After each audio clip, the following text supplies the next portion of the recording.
Okay, everything is going wrong. I just spilled a 40-ounce container of pink lemonade everywhere. That's why we're late, because I spilled it literally a minute before we were supposed to go live. So, not off to a great start. Michael is still logging on. So, hi, welcome to the Observations Podcast for the 16th of February, 2025. I even had to look at my watch to figure out what the date was. But welcome to the podcast. We're here. We're kind of ready to start, I think, although I don't see Michael on yet.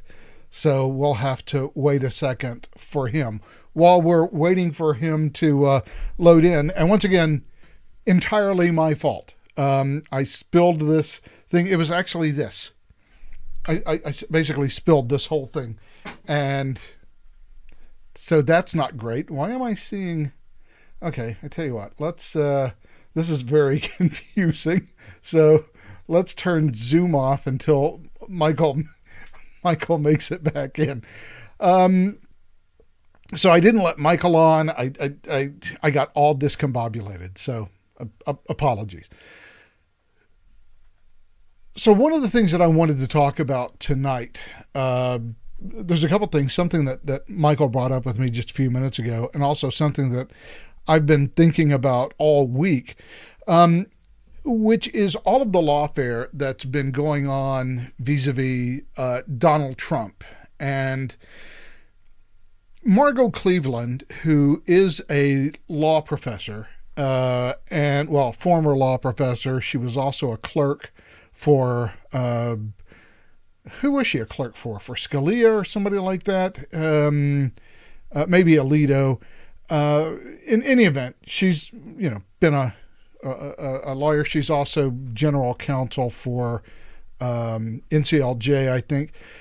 And she has been keeping a running tab this week on all of the TROs that have been filed and granted to various plaintiffs in terms of Donald Trump's executive orders that he promulgated over the past week. Well, a week ago now, 2 weeks ago.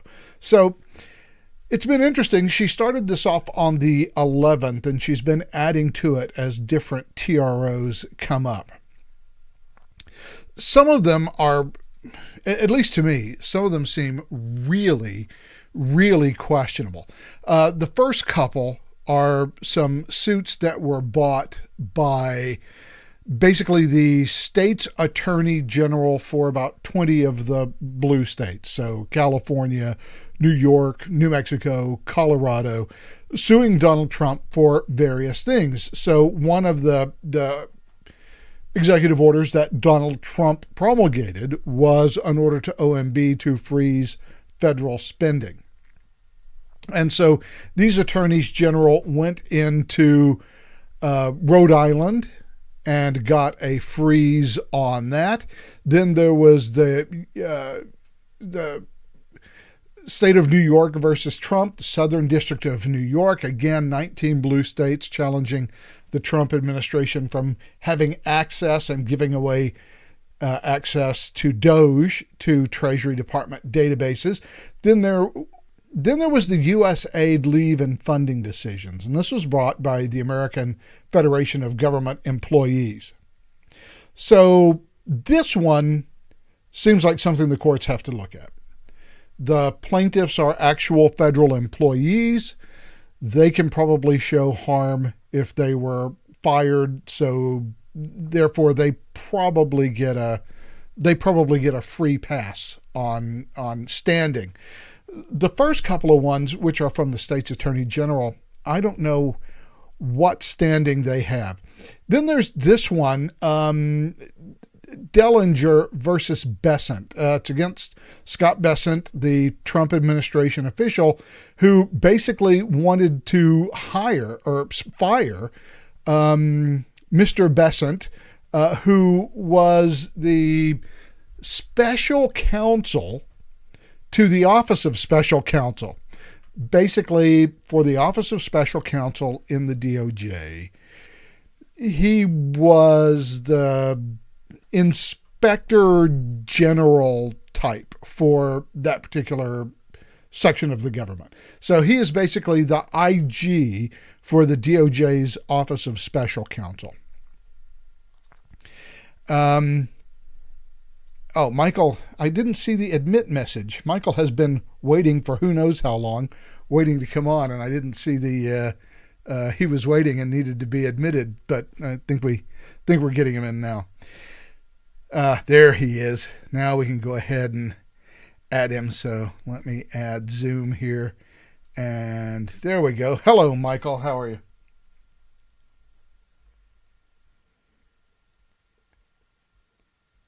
Apparently not very well. Okay, now you're here. Hi, how are you doing, Michael?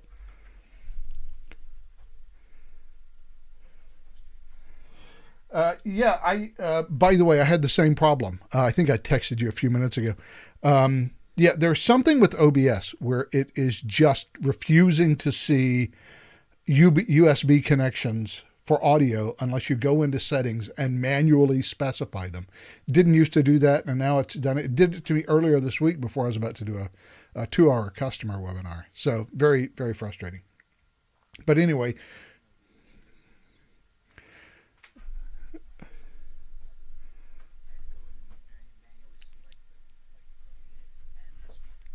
yeah, people don't realize how many moving parts there is to making all of this stuff work, I don't think.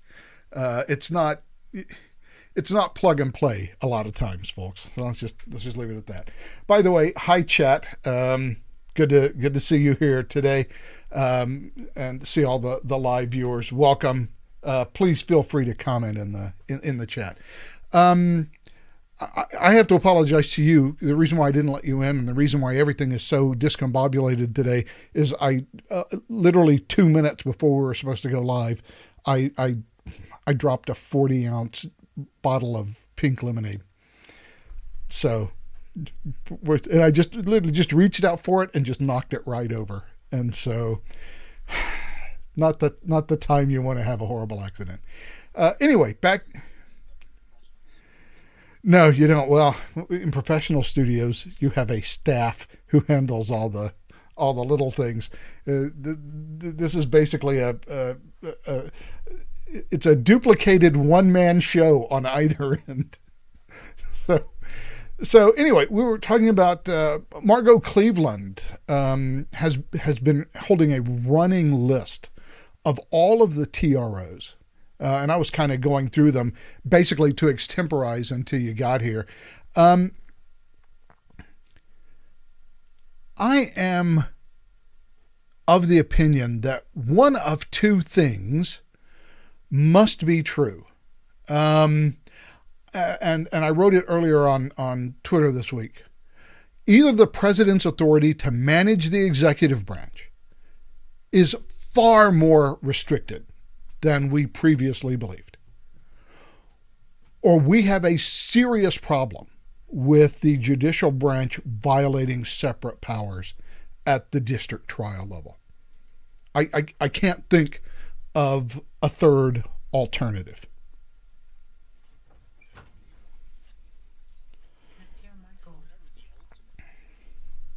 I think it's pretty clear that these judges are so far out over the ledge. They really have no business whatsoever making these rulings. My problem with this is not just with the rulings of the judges themselves. I think we can all agree they're bad rulings. And in the fullness of time, we hope they'll be overturned. Right. We hope. The problem is that we have to hope. I think there's a far more serious problem that we're alighting past, which is that if we can't trust the judiciary to be a rule-bound and law-bound impartial referee to these types of cases, then we've lost everything. It means that our current system of judicial review can't stand if we're to maintain any sort of democratic control over our government. We have to go back and overturn Marbury versus Madison.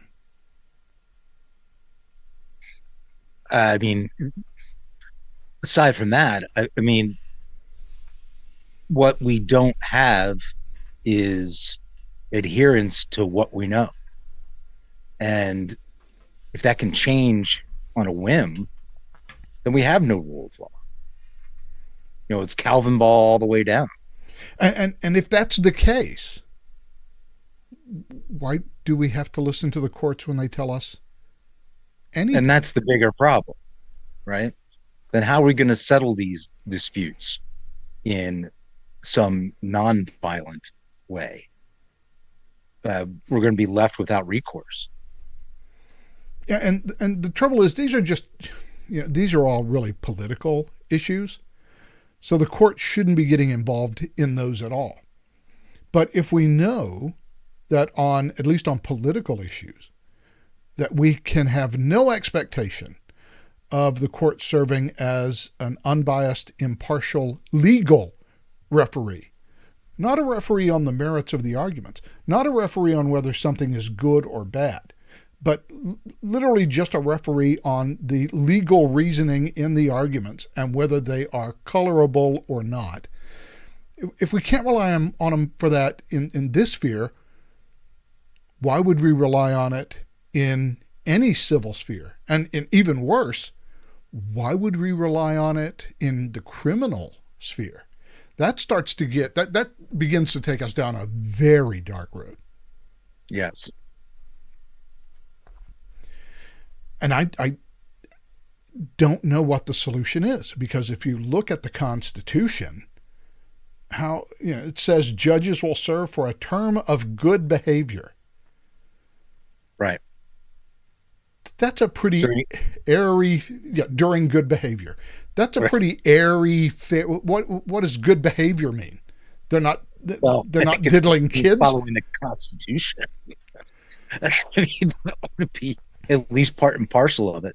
And I didn't think that we would see impeachment of judges, but with this many going rogue like this, there may be cause to haul a bunch of them before the House for impeachment proceedings, just for operating so far outside of their judicial purview that is not times of good behavior.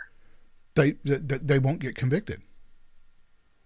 That's the Why trouble. not? That's the trouble with, because it would require a 2/3 vote in the House or in the Senate. That's not going to happen. Yeah, that's not that. That's what a conviction requires. The last federal judge that we impeached was Alcee Hastings. They got elected. Yeah, who immediately got back into Congress.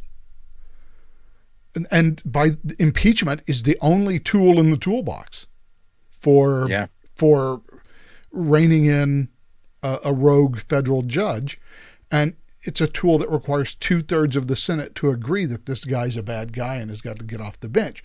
And these judges from Rhode Island or the Southern District of New York or the D.C. District Court, they're not going to be convicted. They do have supervisors and overseers within the judicial branch, and if you can lean on them, because I mean, let's face it, the appellate courts don't want to have to deal with this stupid stuff either, and they know it's coming to them. I mean, what are they going to do? Either they play the same fiction, or they're just going to get overturned by the Supreme Court. Well, by this Supreme Court. Yeah. What about a Supreme Court 20 years hence, when when Thomas and Alito and Roberts are all dead, right? And it's a 6-3 court that some Democrat has put in. Yeah. which, by the way, Well, just remember though, these which institutions rely on their credibility. They have no real power unless people believe in it. And if people stop believing in it, then I mean, they can say whatever they want. It's not going to happen. Justice Marshall has made his decision. Now let him enforce it.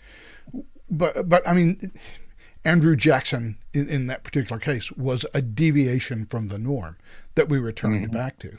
The problem is if the institution itself is no longer willing to abide by the norms, why should the rest of us? Because we have a judicial branch that, even though our Constitution technically makes Congress superior, I mean, technically, Congress could just eliminate every federal court below the Supreme Court. That's true. And certainly any federal judge can be impeached and removed from office by Congress.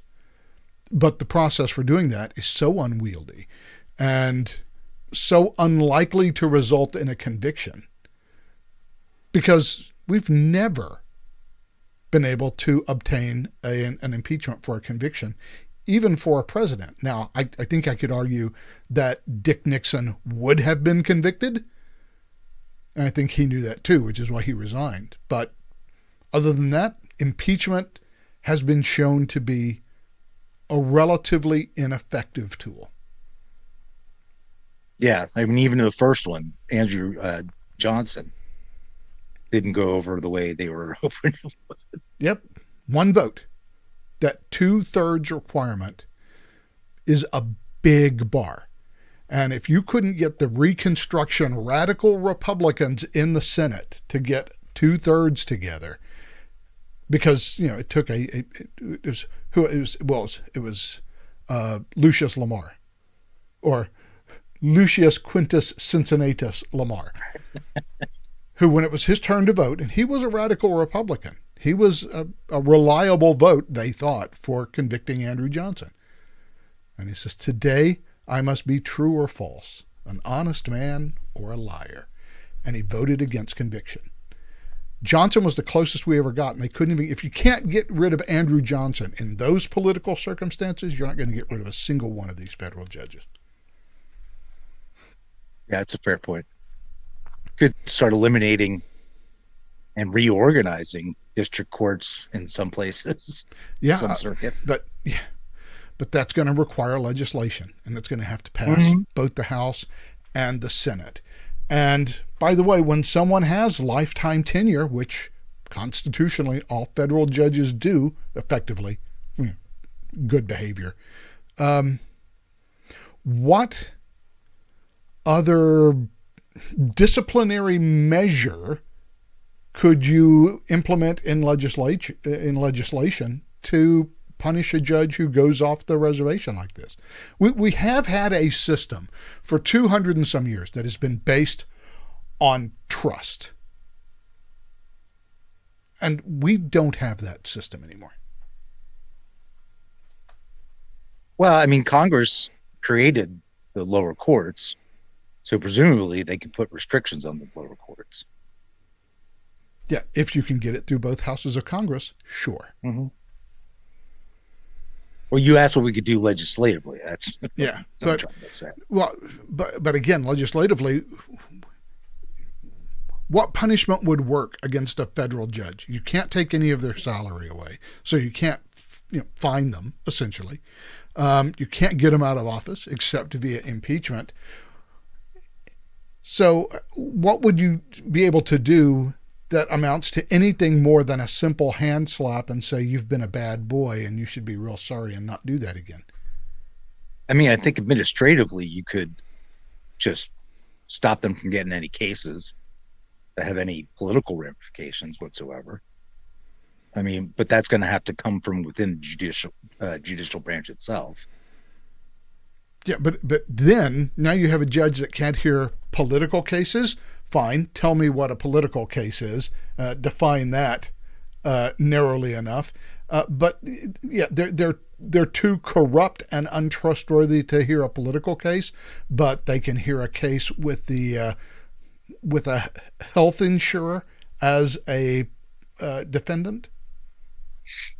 there's a political angle to it, then no. Yeah, I mean, I just don't know how you go down that road either. Oh, I'm perfectly happy with that being a very broad category. I mean, essentially wean them off, or starve them out. Just put them on search warrant duty. Yeah, it's like sending them to the teacher rubber room. So yeah, you can do search warrants. And otherwise, you can, watch a lot of daytime television if the FBI or ATF doesn't have a lot of search warrants to serve, or the Marshal I Service. recommend Law and Order. Yeah, something that might give you some sort of legal education. So and this is also, and it's not just the judicial branch. I mean, this is also symptomatic of what we've been seeing with the whole USAID deal and whatnot. What part of the American government can we trust? I mean, Very little. think about it in these terms. If this was 1957 and I was coming up with some sort of, science fiction TV show, and the whole premise of that science fiction TV show was that the government was involved in some very sketchy shit, and they were experimenting on the American people, doing weird things like, oh, I don't know, giving people who unknowingly were taking psychotropic drugs that were being administered to them by the CIA, as in the case of MK Ultra. That show would never make it on TV. Not only because it would have seemed subversive and commie at the time, but also because nobody would have believed it. I mean, we're the good guys. We're the guys that beat the Krauts and the Japs. Our government doesn't do that. That's the kind of thing the Nazis did. That's what the Russians do. Our government doesn't operate like that. That faith. Well, and that's just it. Yeah. Is people build up way too much faith in the government being the good guys. But that faith, I think, is largely gone. And yeah. And what we have learned over the last 4 years about how, public health is run, what we're learning now about how foreign aid is distributed, there's no reason to trust the government, and very many reasons not to. All of the various lies that were told, or at the very least the over optimism that was expressed whenever we went into Iraq and Afghanistan. You could make a pretty good, in fact, there are a couple of pretty good TV series whose predicate is the government can't be trusted, and the government, if given the chance, will do something horrific to you just to see what happens. Yeah, I buy that. The problem is that everybody would buy that. We're going from a high trust culture to a low trust culture. And at some point, what happens when the government says we have to do X and everybody just shrugs their shoulders and goes, nah. Yeah. Our entire tax system, and I'm saying this because tomorrow I'm going to be spending the whole day doing income tax stuff. So I'm already in a bad mood. Just knowing what tomorrow holds for me, I'm already in a bad mood. What happens if everybody just says, nah, I'm just not going to pay you? What are they going to do? Come after 150 million taxpayers? Yeah, I mean, tax revolts have happened before, and they can be quite damaging, actually. So this whole thing about Trump, one of the things about Trump is that he is such a clarifying figure. I mean, whether you hate him or whether you like him or whether you agree with him on policy or whether you think half of the stuff he does is just as dumb as could be, the fact is it's not Trump that is the important thing to watch. I mean, we survived FDR. We survived Dick Nixon. We can survive a bad president who does bad things. But it's not what the president is doing now that's the interesting thing to watch. It's the response. Yeah, absolutely. And they fall for it every time. The left just starts shrieking, and they take every word as if it was gospel, that he meant every single word, and you know, an implication that they can draw from it. It's just, and then they fall all over themselves. You know, they automatically say everything he says is a lie until they realize it wasn't a lie. It's just Selena Zito said something. The journalist, well, independent journalist anyway. I'm not even sure what you would call her. I think that's right. Independent journal, author, whatever. Selena Zito said the problem that people have with Trump, the problem that the media has, especially, that was the context in which he was talking, is that they take him literally, but they don't take him seriously. Right. And the best way to respond to Trump is not to take him literally, because he's going to say, you know, Canada is going to be our 51st state. Note, that is never going to happen. But he can say that, and people take him literally. I don't think even Donald Trump believes the Canadians would ever agree to be the 51st state. But there's something behind him saying that is a more important principle that no one focuses on, because everyone just takes literally, he'll be a great governor of our 51st state. No, everyone takes that literally. But you should be taking what he's saying seriously. There's something behind that. And the intellectual incuriosity of our media and their inability to take Donald Trump seriously as they take him literally means that they're missing what Donald Trump is actually doing and what it is he's actually saying. And why it excites his supporters. You know, they don't take what he says literally either, but they do understand. Well, they see it mostly as trolling Trudeau and Canada, and which it is, by the way. Fine. It is. He's got something else in mind. He's trying to change the focus somehow, and I think some of it has to do with, you know, just be easier if there were states instead of subsidizing them, you know, to the tune of $100 billion a year, and then all of a sudden that fact kind of sticks in your craw. Yeah, and the other problem is that Donald Trump is actually a funny guy. He is. He's witty. He's quick. He's a master at tossing out little jabs. We're not used. Oh, he is troll master. Yeah, we're not used to seeing that in a president. We're used to this much more straight-laced kind of persona. Donald Trump does not and never will have a very straight-laced persona, and so I think that confuses a lot of people as well. But the response to what he is saying is really the key, because it tells you what the people who are responding, like these, and you know what, we didn't even count them, which I wanted to do, but all of these TROs that people have been asking for against Donald Trump, we're up to 30, including appeals. So she's just been keeping this thing going since February 11th, and her last post was 10 hours ago, as to, you know, what is happening. Like this Dellinger case. Look, this guy is the special counsel to the Office of Special Counsel, as if that wasn't a confusing enough title, which basically means he's the IG of the Special Counsel's office. So why can't he be fired? Right. I mean, yes. Well, he can be. Well, he does have standing to go into a federal court and say, please don't let the president fire me. Sure.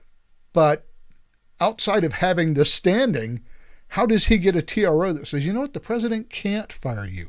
You're such an important member of the Office of Special Counsel. We're going to treat you, I don't know, differently than any other senior appointee? That can't be right. So he can walk into federal court. The cases that really get me are these cases by the state's attorney general saying, you can't freeze federal funding.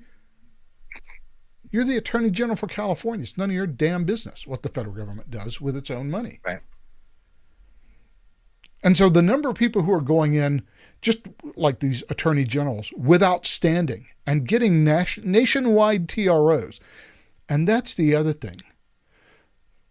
The standing issue, but the TROs themselves. How do we go from, okay, I need to narrowly craft a TRO to preserve the rights of these specific plaintiffs so that they don't suffer irreparable harm, to, well, the only way to do that is just to block it all nationwide. I don't get that jump. I mean, if this was a TRO, right, that some particular employee or group of employees filed and said they're going to fire us. Okay, well, you're the plaintiffs. I guess I won't fire you. On the other hand, if I just prevent the president from firing anybody anywhere in the federal government, I guess that accomplishes the same goal. But it's a different order of magnitude in terms of what the TRO imposes on the executive branch. Yeah, and there are times when a nationwide TRO, is appropriate. If there's an unconstitutional scheme or action, then it's unconstitutional everywhere. Now, it gets difficult, I think, to parse between why this TRO should never have reached national proportion and why another one should. But that's at least the start of the basis. If it's unconstitutional here, it's unconstitutional everywhere. Well, I mean, however, I guess there are lots of other infirmities getting in there. Yeah, I mean, I guess we were making an argument too that it's part of the Administrative Procedures Act, which is that horrific catch-all that everybody goes after. Maybe that would require a nationwide injunction, but again, this would most of these only affect federal employees or federal spending. Now, I think it's probably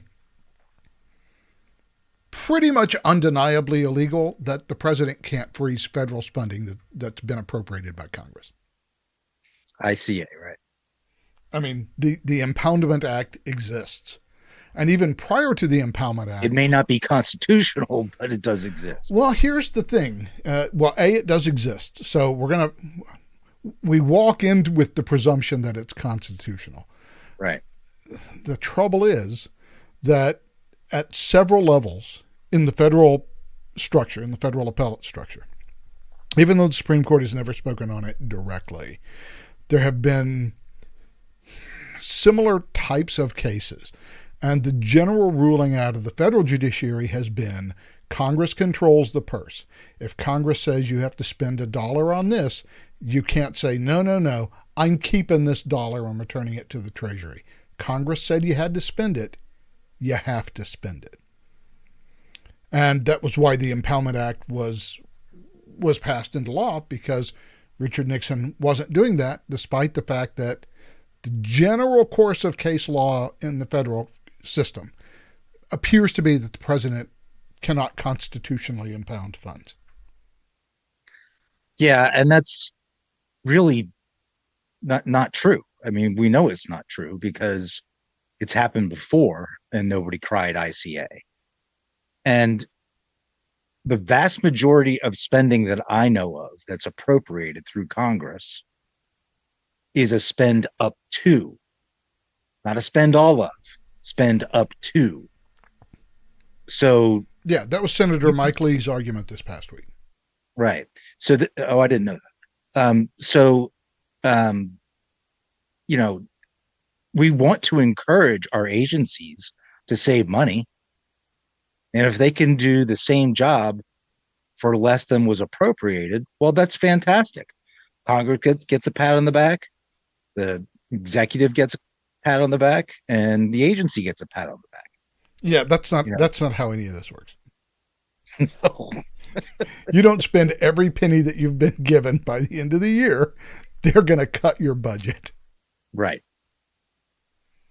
And the whole point of success in the bureaucracy is to increase the size of your budget and its personnel because your mission is so gosh darned vital. Mm-hmm. But it's the only place it works like that is in the administrative state.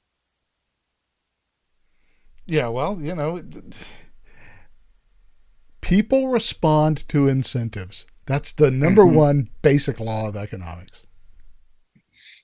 And the incentives that we've created in the federal government is you better spend every penny that Congress gives you.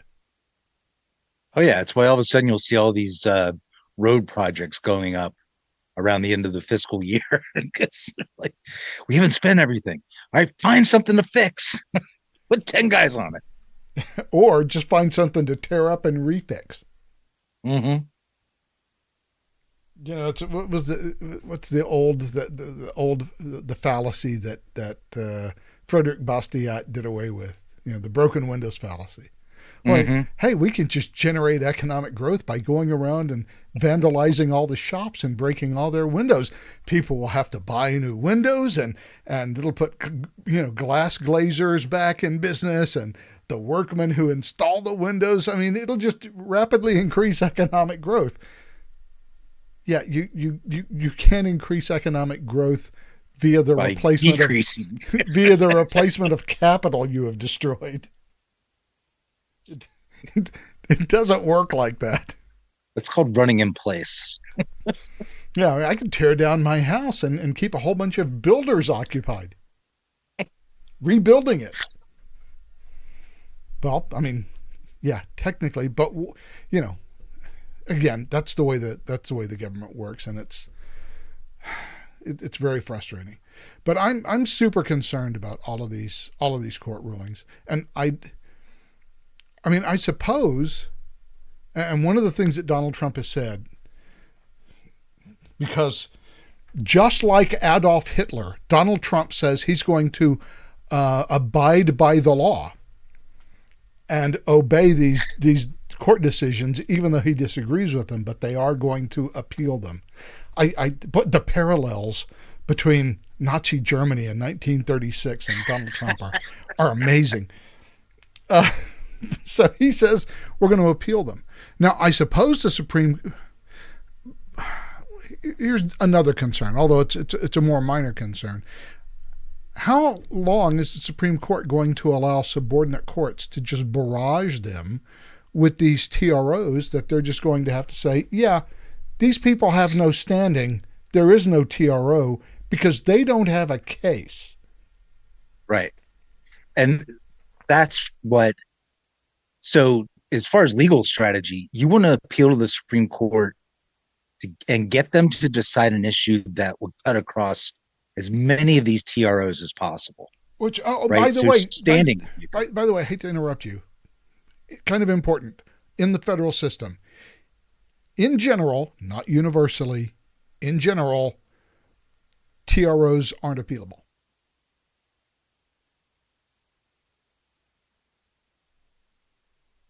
Well, not preliminary TROs, but TROs are appealable.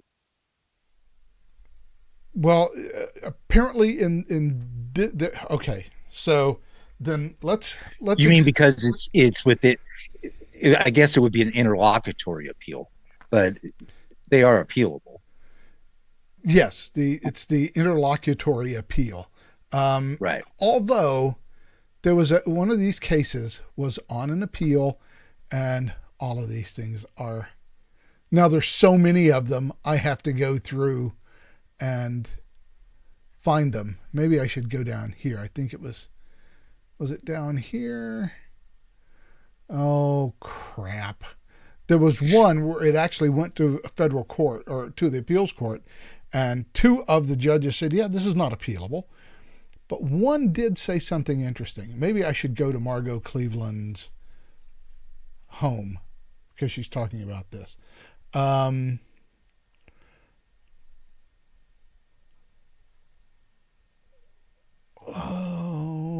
gosh, I had it earlier, and she actually had pieces of the thing up there. One of the judges dissented. One of the federal judges in the appeals court dissented and said, no, wait a second. If you have a TRO that goes against the one of the core powers, one of the core Article 2 powers of the president, that is absolutely appealable. Right. But he was overruled 2-1. So I just saw it. Now I can't find it. So is that the one in the First Circuit? That would be Connecticut. I don't remember. I just remember that they basically the Trump administration lost 2-1 on appealing it, and so it was disappointing. But apparently, this all has to play out, and the problem is this is all just part of a strategy for time wasting. Because you've got exactly what it is. You've got the 6th month, you've got the 6-month lease on life for Doge and for Elon Musk as a special government employee. After that, you got to make this thing official, which means you got to get it through Congress. He's got to be appointed. You've got to create an office. Not going to happen. So they have 6 months. So if you can put these TROs in and just keep all of the stuff rolling for 6 months, Doge goes away and the problem disappears, or at least in their mind. Well, at best, they're going to be able to keep the spigot on. In some cases. But it's not stopping Doge from doing anything. They're still going through and auditing all these agencies. And what's more is, even with the spigot on, I think the executive branch is perfectly within its rights to say we cannot break the law by spending $59 billion on illegal immigrants. We Right. cannot send cash payments to those who are not authorized to receive them. Right. Well, here is that thread, by the way, that I was talking about. I did manage to find it while we were talking. And so TROs generally aren't appealable. However, there are certain circumstances where, as the judge says, if the lower court impinges on POTUS's core Article 2 powers, immediate appeal should be available.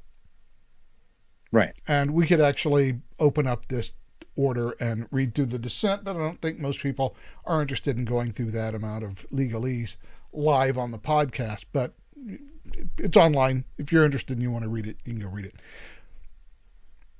But we can't just live in this world where anybody can walk into a federal court, file a TRO, as long as they shop the appropriate forum, DC Circuit, Long Island, SDNY, and wait until some Obama or Biden appointee is on the schedule as the judge who hears the case initially, and you can just forum shop until that judge is on the calendar, and then you throw in your request for a TRO and they grant it, and then everything has to stop for a year while this has to all wend its way through the Supreme Court. I mean, even if you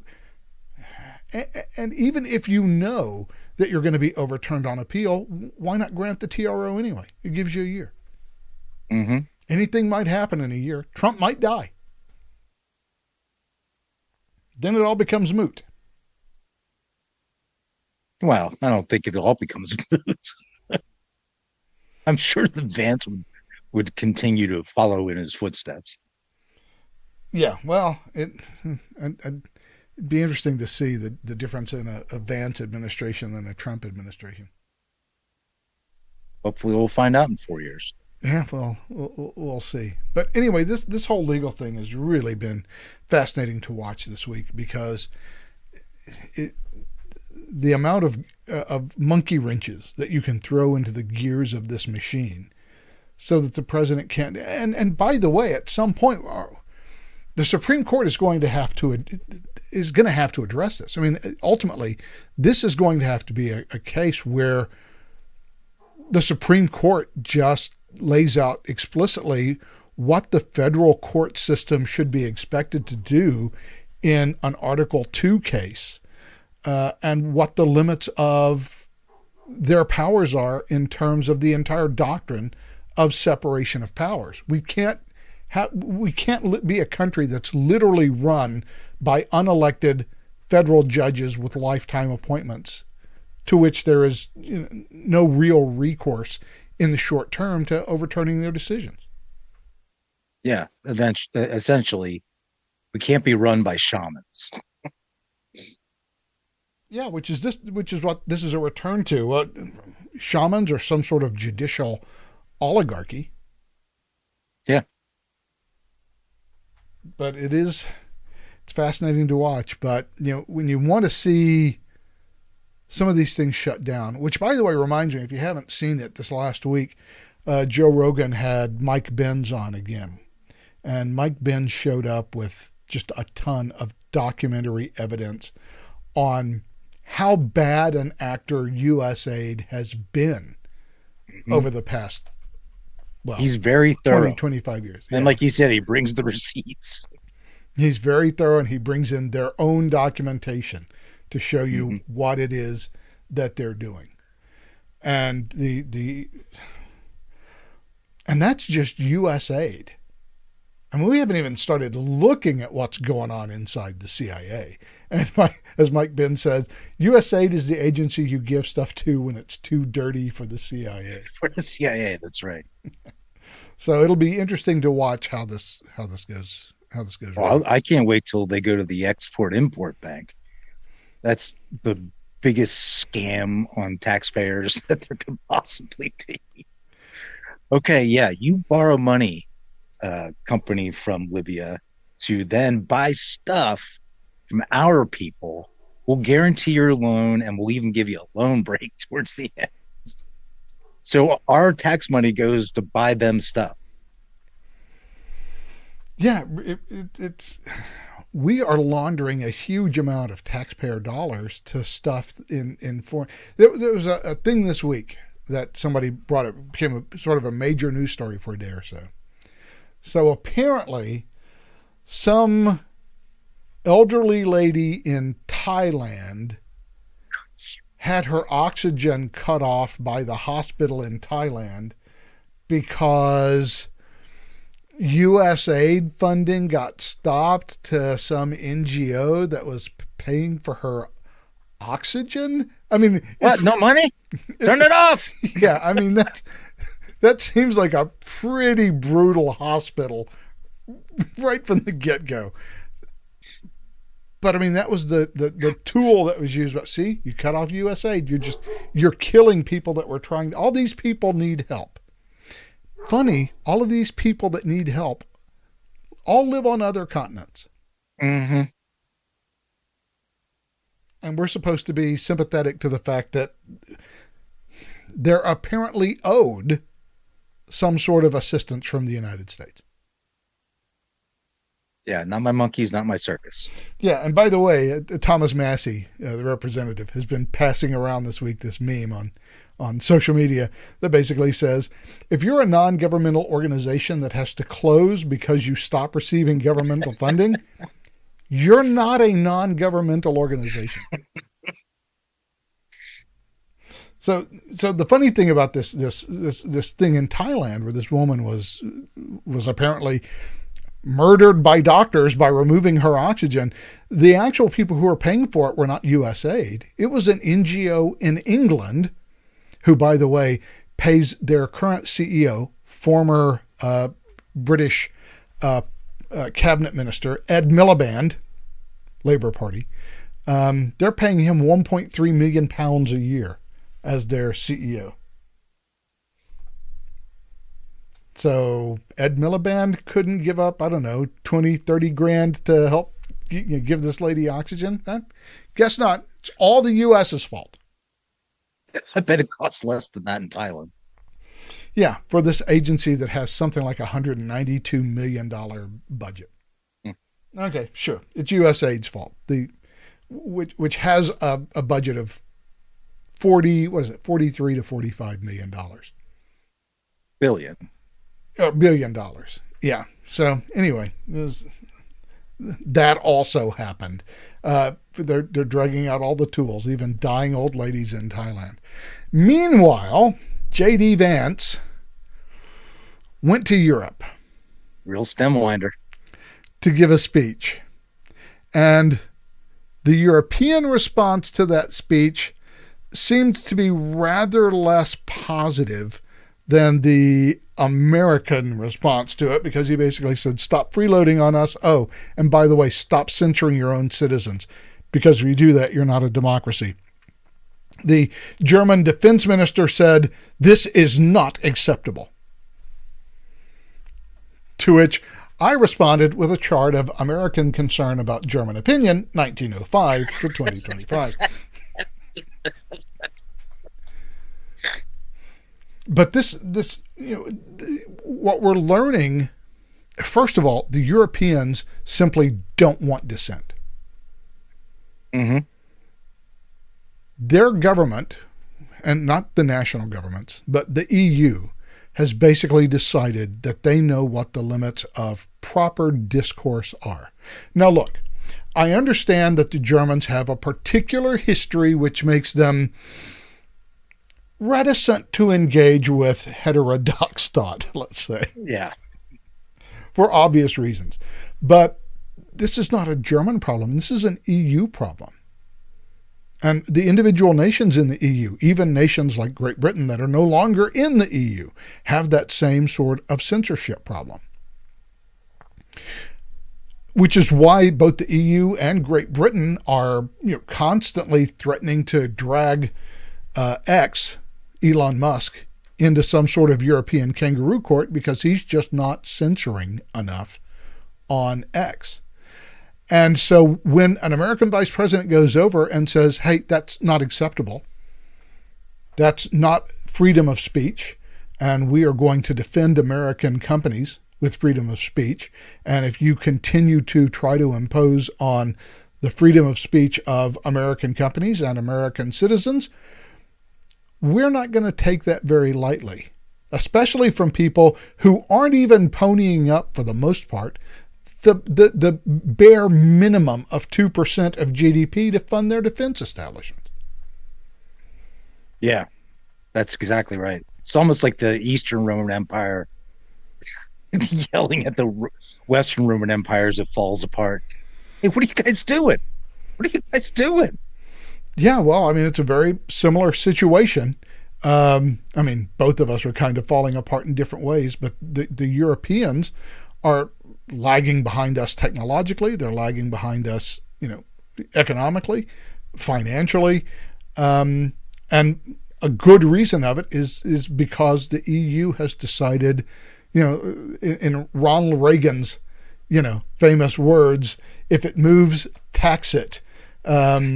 If it still moves, regulate it. That's the European governance model. But even more so culturally, they've abandoned their Romanness, or in this case, their Western civilization. They won't defend it. They more often as not drag it down and call it evil and rebel against it, without understanding how they got to the place where they are now. Yeah, well, there's directly because of the growth of Western civilization. There's by the way, there was a question at a chat and I missed it when we were talking about the TROs and stuff. At what point would this justify immediate writs of mandamus or mandamus? You'd have to sue the court, and that's how you get your writ of mandamus. But right now, they could do that. That's within the realm of civil procedural laws. So they could do that right now. I think that they're trying to get to the appellate court as quickly as possible is what's going on, so they can then file an emergency appeal to the Supreme Court. On that note, what are the odds that the Supreme Court would handle it on an expedited basis? If there are enough appeals pending, they might take them up as a group. If they have similar legal frailties that are being pointed out, if you can distill a bunch of cases down to, you know, one discrete question, such as, do states have standing to control the federal executive? I don't know, and whatever other questions you can do. You want something that's common to as many cases as possible. So even if they aren't pending appeal yet, that the Supreme Court can issue its order and then remand to the appellate courts, who can then remand to the district courts to make a ruling in accordance with what the Supreme Court has ordered. And at the same time, those that haven't been appealed yet would most likely wait to make any decision until the question has been answered by the Supreme Court, and then they would rule accordingly. Or would they? I mean, presumably. And if they don't, then, but you'll knock out a bunch of cases that way. Yeah, my concern is what happens if it goes back to these judges like Engelmeyer or whatever, and he says, nope, you're wrong. Now what? Yeah, you can say that Supreme Court once. Yeah, but again, what are they going to do? It's not like they have their own powers of discipline within the judicial branch. Yeah, well, they better come down hard and fast. Somebody might be put on, traveling Azizes or something. Yeah, like I said, search warrant duty. You'll just sit in your office and talk to FBI agents and sign search warrants. They might go on retirement status, emeritus status. Yeah, but you can't do that to some, 45-year-old federal judge and make him a, emeritus. Because then he's going to sue the government for a violation of the Constitution because he was serving. Well, again, that gets us back. What does a term of good behavior mean? Mm-hmm. And I think the Supreme Courts would think that good behavior means that you obey the Supreme Court. Especially within the same exact case. And by the way, I didn't want to get back because I still wanted to talk about this J.D. Vance thing because there was an interesting little side that I wanted to talk about, but that you'd texted me about it earlier. Oh, wow. Now explaining why I was about to go on, I've lost my train of thought about where I was. So never mind. So J.D. Vance makes this speech. It makes the German foreign minister German defense minister very unhappy. Although I did note that one of the NATO foreign ministers did come out and just say, "Hey, you know what? He's right. We're supposed to be paying 2% of our GDP is supposed to be going towards defense." And out of the 22 NATO countries now, only 8 of them are doing it. Mm-hmm. Which means everybody else is freeloading. That's exactly right. And but again, what does freeloading mean in that context? Because if you were just to compare defense budgets, even if everybody was giving it 2%, it's still an $860 billion defense budget for the United States, as opposed to 200 for Britain, 175 for France. I mean, and when by the time you get down to the Czech Republic, it's $8.47. I mean, we're not really talking about economic equals here. No, but I think I think having it as a percentage of GDP is maybe a better comparison than straight dollar to dollar. That doesn't make any sense. Um, and it's most certainly in the preparedness, the equipment that's barely maintained. The Germans found out that most of their tanks don't even work several years ago. They don't train. They train some special forces, but that's about it. You know, the British are better. They have a full military. But I mean, Look, in 1912, the British Navy had around 1,000 vessels. And of that 1,000, because there are many auxiliary vessels that get counted in that total, there were still nearly 400 combat vessels, including 15 battleships. I'm sorry, this is 1939. 15 battleships, 4 aircraft carriers, 45 light cruisers, another additional 30 or so 45 light cruisers, another 35 or so additional heavy cruisers or battle cruisers, about 150 destroyers. I mean, they had a big Navy. Today, the Royal Navy has, I think it's 35 ships. The Royal Navy, in fact, has 10 more admirals than they have ships. except they're still the most powerful military in Europe. Yeah, they actually have, with 2 aircraft carriers and about 16 cruisers and the rest destroyers or destroyer escorts or frigates. I mean, they still have the biggest Navy in Europe. The French have an aircraft carrier. The Italians have nothing. Nobody else has anything. Everybody else is just basically running around in destroyers or patrol boats. Hence freeloading. Yeah, but then there's another more difficult problem, which is one of the reasons why the Royal Navy doesn't have 1,000 ships, of which 400 are combat capable, is the unit cost of each unit has gotten so incredibly expensive. Aircraft, same thing. We're paying $30 to $50 million for a single fighter aircraft. And we're producing 15, 20 a month. Go back to World War II. Yeah, the P-51 and the P-47 were relatively expensive aircraft, but by expensive, we're in the tens of thousands, and we were producing 400 to 1,000 a month of them.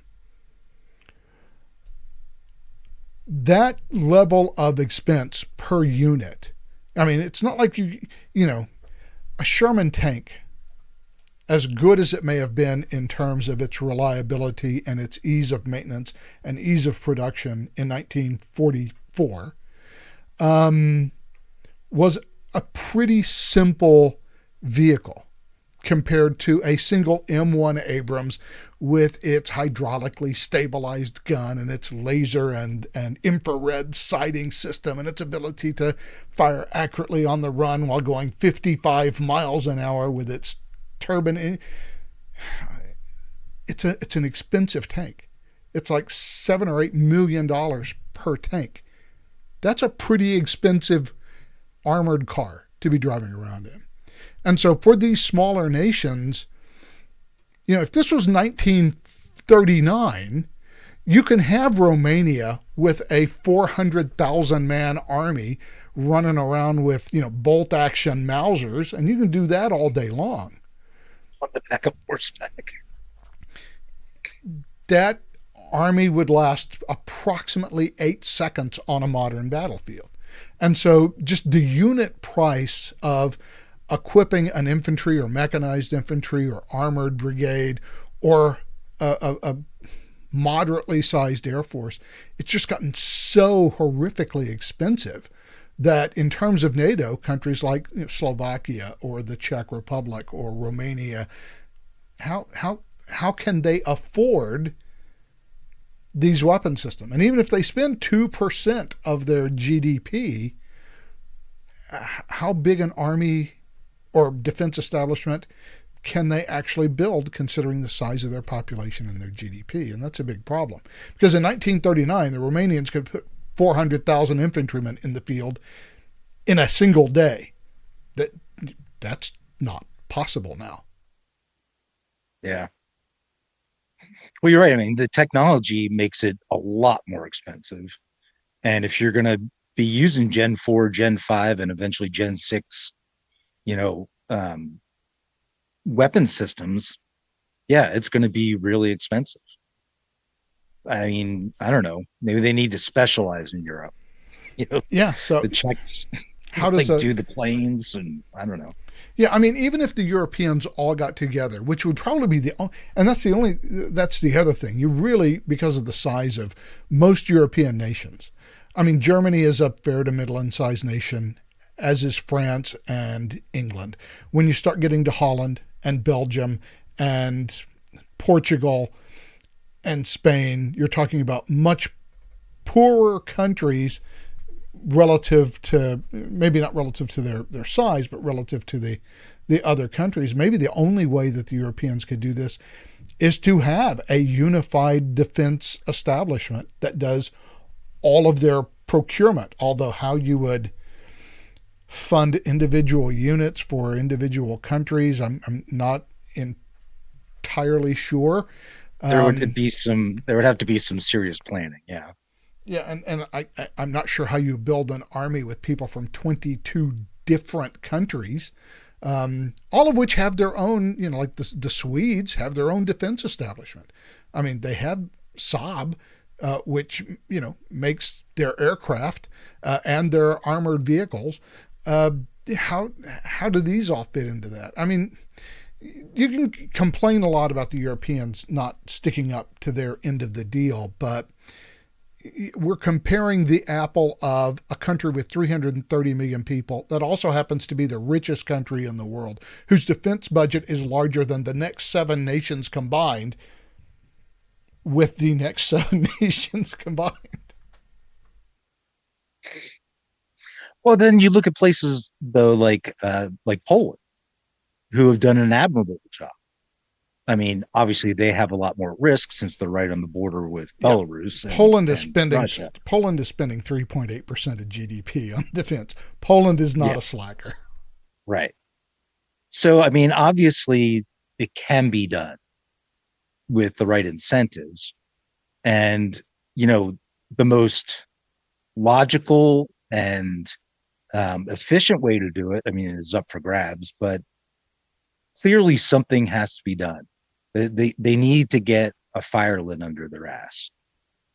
And they need to understand that we're not going to be your policeman, your world policeman all the time. Yeah, well, and we have to buy guns and butter. You guys are just buying butter. Yeah, well, that's the deal that we made with them, because the Soviet Union was such a threat that we had the money to supply guns and butter. They had the ability to do one or the other. They chose butter.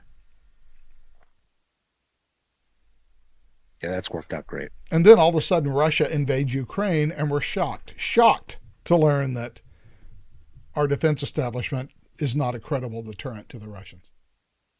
Yeah. Although, having said that, if the Russians couldn't defeat the Ukrainians... That's a big sign, right? Yeah.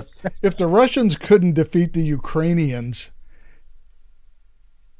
in about 6 weeks, yeah, then I don't think that Poland is probably going to be any easier of a target if they decide to roll in there. Hell, I'm not entirely sure Lithuania, Latvia, or Estonia would automatically be counted on to lose in the first couple of days. They do have good navies. Yeah, that's another thing the Russians don't have, is a good navy. Yeah, we've learned a lot about Russian capabilities. Although, the problem with that is the Russians now know that if they get into a ground war with NATO, well, I say they now know. You would think they would know. If they were rational, they would know. Whether they do know, an open question. But if they were to get into a war with NATO, I mean, they'd have no choice but to go for the nukes really early on. Yeah, you can't even drag them out into the steppes of Russia anymore, like Napoleon or Hitler. You're gonna have a real plan to retard any kind of ground invasion. Not just plan. I don't think the Russians have the capability. The Russians have never had a good military. It's always been big, and Yeah, that's what they've relied on. Quantity has a quality all of its own. But I mean, Russian population is going into demographic collapse. Right. Russia has demographically collapsed. Yes. The population of the Soviet Union has declined from 221 million to 178 million. And they have a male life expectancy of about 62 years. They're depopulating themselves. Yes, that's right. And if we were to get into a war with them, a conventional war, the Russians would have almost no choice. But especially if they attacked us and we turned around and counterattacked and started to drive into Russia, they'd have no choice but to use nukes. Which is why, even though we know we would beat the Russians conventionally like an egg-sucking dog, nobody wants to get into that business because once the missiles start flying, all bets are off. Yeah, it's true. So, anyway, after Vance's speech and the Germans getting all upset, and of course, if the Germans are upset, we should all stand up and take notice. There's this retired rear admiral. His name is Mike Franken.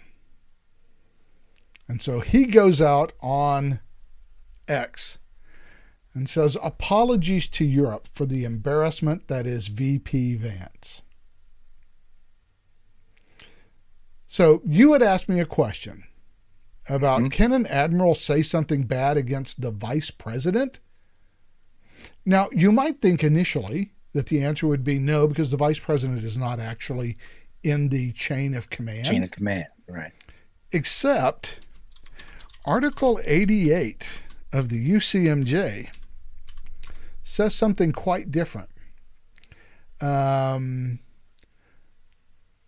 see, that's house.gov. Okay, well, let's just go with my military lawyers. Do they have the case? No. The actual desk? No, they're actually extracting it from the manuals for courts martial. So here's the actual text.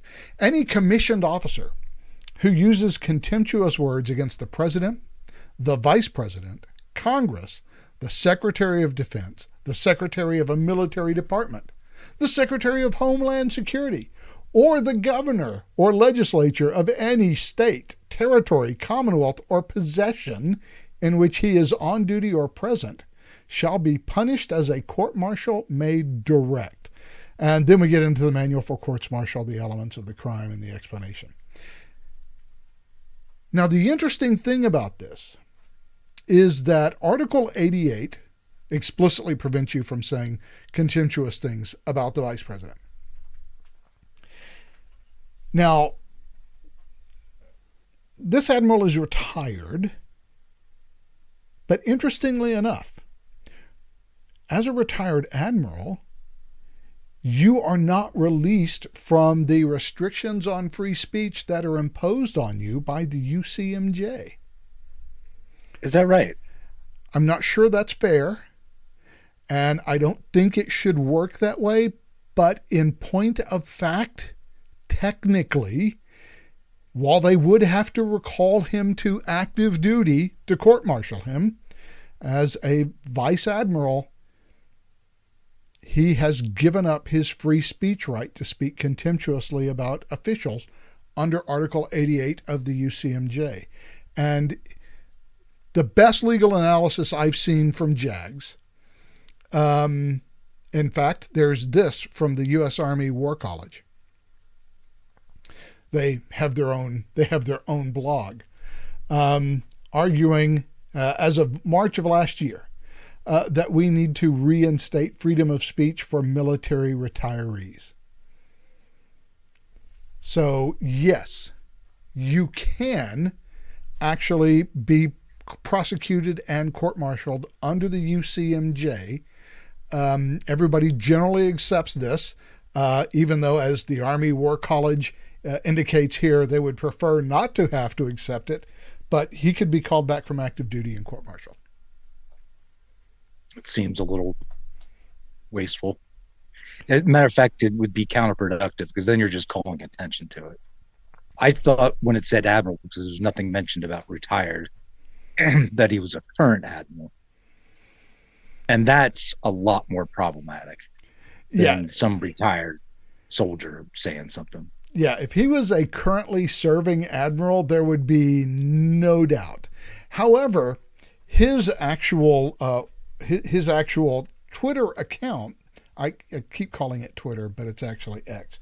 His actual X account, Admiral Mike Franken, is the actual name of the account is Franken for Iowa, because he ran for the Senate in Iowa in 2022. I'm guessing as a Democrat. I'm guessing so, yes. So that becomes a really interesting case in terms of UCMJ law, in that, well, if he's still covered under Article 88, even as a retired officer, which technically the legal analysis is that he is, how can he, as a retired officer, then run for Senate when he would be expected to criticize whoever the current president is if they were from another party? Yeah, absolutely. That's not right. Yeah, so that now, happily, I think that the ability to court-martial a commissioned officer and call him back on active duty is a tradition that is, as Shakespeare said, more honored in the breach than the observance, because I just don't think you want to have the U.S. military, and not its justice system, be in the business of policing the speech of officers who've been retired for, 10 years. Yeah, that doesn't make much sense. At some point, you got to let it go, man. So you get the commission, you never give it up? Technically, yes. That is especially true for general officers, because general officers, and by the way, I just want you to notice, and this is the kind of asshole this guy is, and you'll only notice it if you're military. I want you to pay special attention to the image at the top of the page, above and below Franken, because he is a retired vice admiral. So he has 3 gold stars above his name. And then below his name, he has the 1 broad and 2 thin stripes of a vice admiral as the stripes decorating his name. Yeah, that's not allowed. No, that's perfectly allowed. You can certainly do that. I mean, after all, they're just stars. Anybody can use stars in a bio. And they're just lines. Anybody can use lines in a bio. There's no law about the thickness and number of lines you can put next to your name. I just happen to note that he has the sleeve, he has stripes that are reminiscent of the sleeve rank of Vice Admiral below his name, with 3 gold stars above his name. And by the way, the gold stars should technically be white, because Navy admirals wear silver stars, not gold stars. So you can't actually say that he is doing anything here. I'm just noting it's interesting that he's a retired vice admiral, and he has imagery that is similar to the rank insignia of a vice admiral. I just think an interesting bit of design. By the way, a brilliant bit of design. Thank you very much.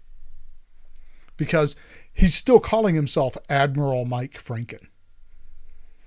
I thought he was supposed to put like in parentheses retired or something. R-E-T, yes. So it would be interesting if he were to make himself a poster boy for Article 88 post-retirement.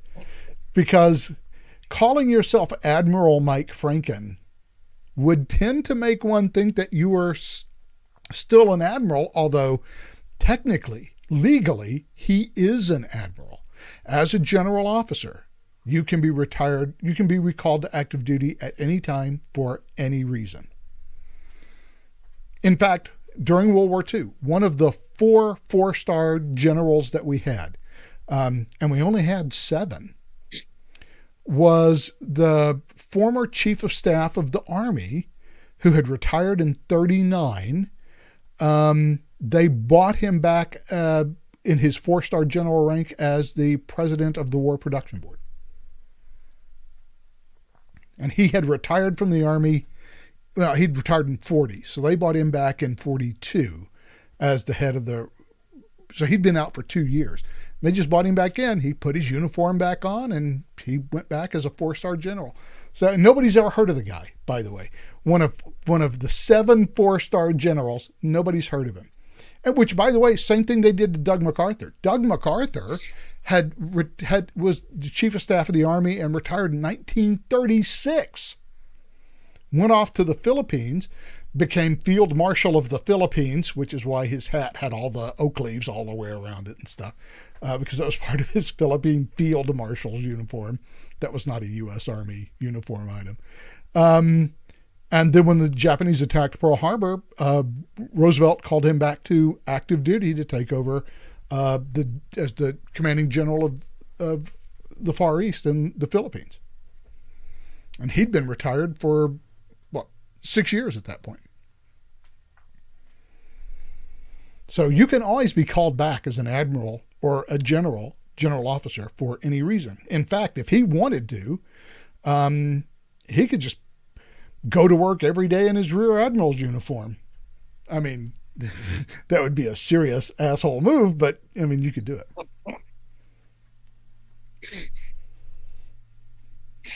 But there are limits because you can't appear in a political advertisement in uniform.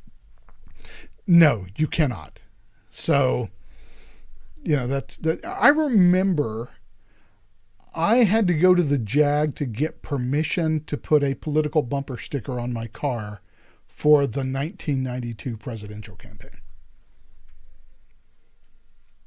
And JAG looked at what I wanted to put on the car, and they said, okay, yeah, we'll allow it. So you do give up a fair amount of freedom of speech whenever you're on active duty. Yeah. But that's got to do with chain of command. I mean, that's right. It's not going to work otherwise. But if you're a commissioned officer, see, the commissioned officers serve on a different basis than enlisted people do. Right. As an enlisted man, you sign a contract for X number of years and then X number of reserve years if you don't spend 6 years on active duty. When that contract is up, you're free as a bird. You are done. Commissioning works a little bit differently because technically once you receive a commission from the President of the United States, confirmed by Congress, they own your ass. They own your ass if you're on active duty. Interestingly, not true for the National Guard or the Reserves. Oh, really? Yeah. They're in a different class. Because reserve, is that because they're under state control? No. Well, the National Guard is, in fact, under state control. But the reserve is, you receive a reserve commission. Huh?